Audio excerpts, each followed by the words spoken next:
Good morning, good afternoon, good evening. Welcome back to the podcast, the Evil Dungeon Master Universe podcast. I am your host, the Evil Dungeon Master Vince, and hopefully you had a great today is Tuesday, and today we're going to talk about something a little bit different. It might be a little bit fun, but first, Ask the DM at theevildm.com is where you can send me an email.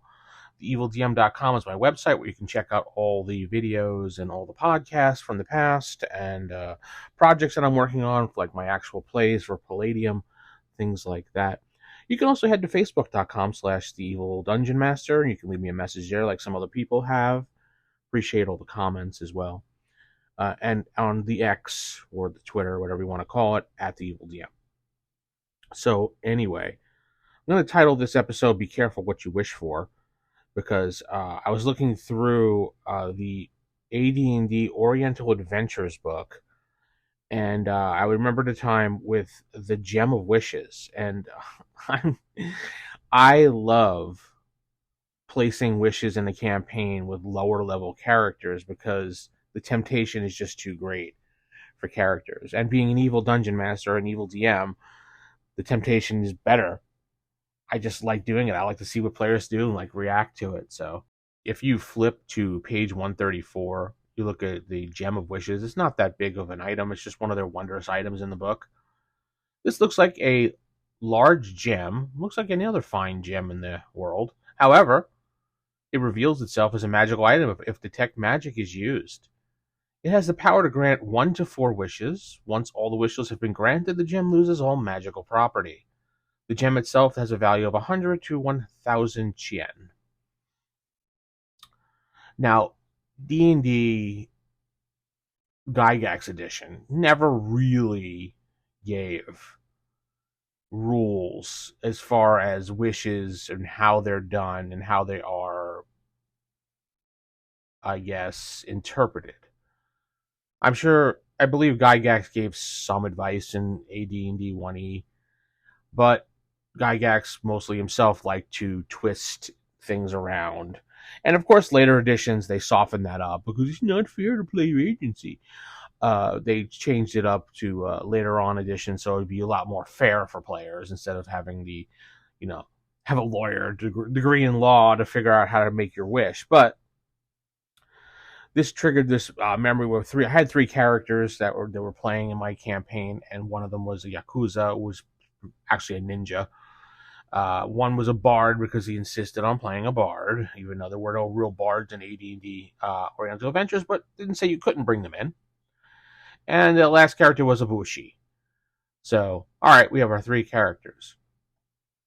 They stumbled on this mysterious gem in one of the forgotten caves, dungeons, I don't remember what exactly it was, outside of a town in feudal Japan. First, they had no idea what it was until they had to identify it. So, in which they had to basically bring it to a magic user, but in Oriental Adventures, it's a Wujen. So the Wujen had to cast Detect Magic on this because they had a feeling, because of course players do, because giant gem, they know the giant gem of wishes is in the book.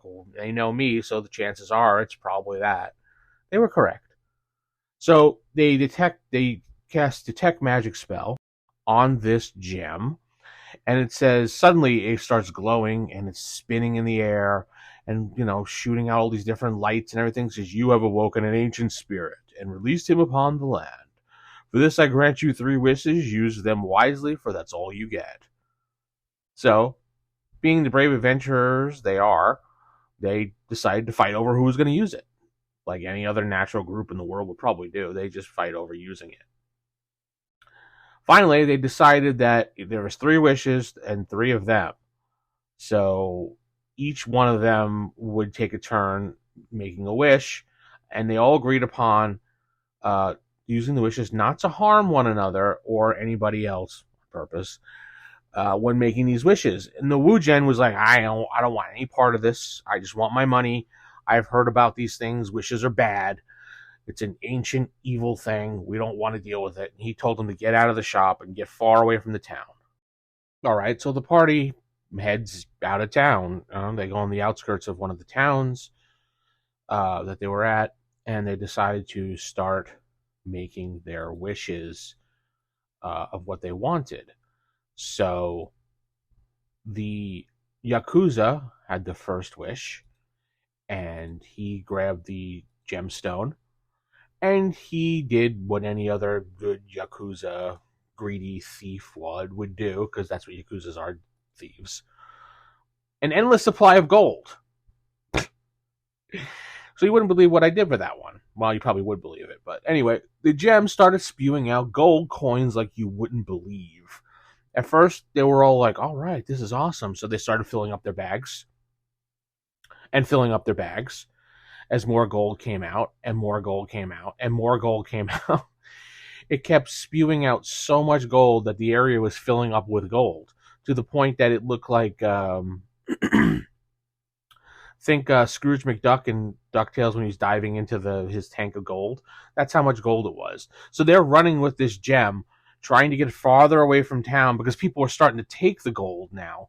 And like, they have the source, and they're chasing after them like they had like pitchforks, like they were Frankenstein or something. And it was just so much gold.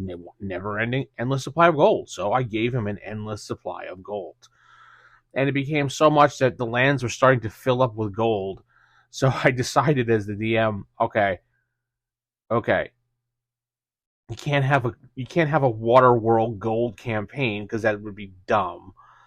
So I decided to take it all back, and I gave him 50k in gold, and he learned a lesson to be better when wishing next time, hopefully.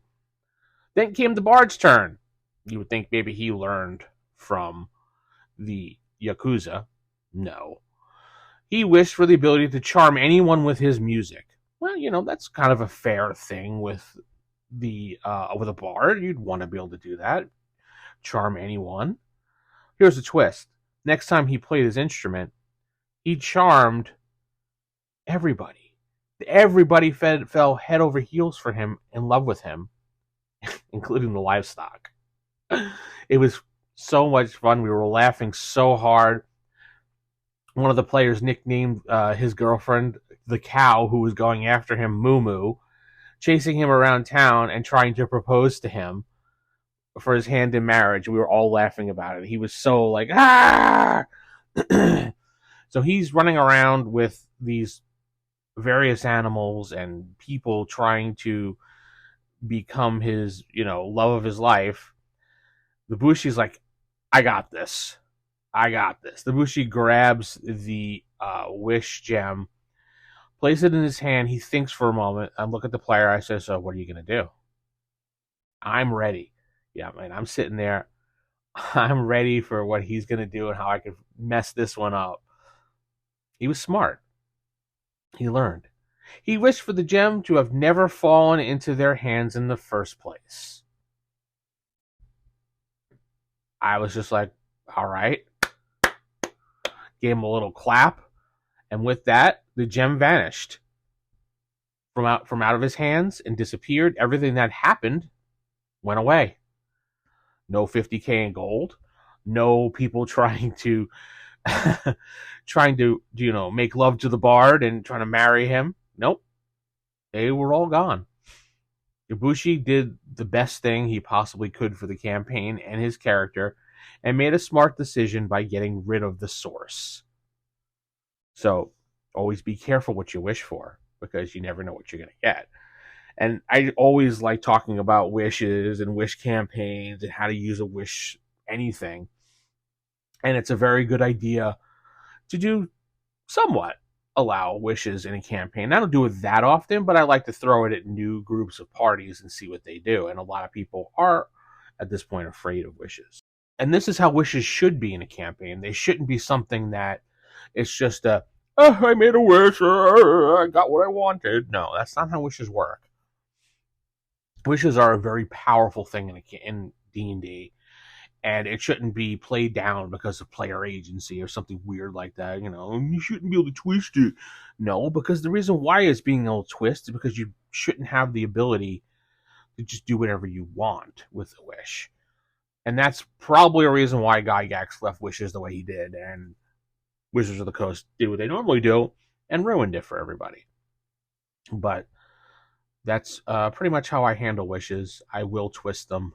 I don't, like I said, I don't give them that often to groups. New groups I will, because I just want to see what they're going to do, because I love the entertainment. And yes, a GM or a DM is allowed to have entertainment in their group. So tell me what you think. How do you use wishes in your campaign? Do you twist them? Do you just let players just have whatever they want? I mean, nothing's wrong with your campaign. You could do whatever you want. I'm not telling you how to use wishes. That's just how I use wishes. I want to hear from you.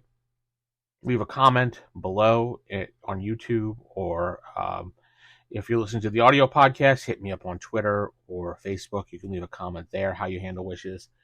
If you have questions, hit me up on all the sources.